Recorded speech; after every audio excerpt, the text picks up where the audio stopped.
The next compound of calcium is calcium sulphate hemihydrated salt, which is called plaster of Paris.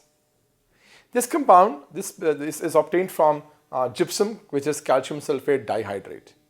This, on heating at around 120 degrees Celsius, changes into what hemihydrated form called CSO4 half H2O, which is called plaster of Paris, and it loses 3/2 molecules of water.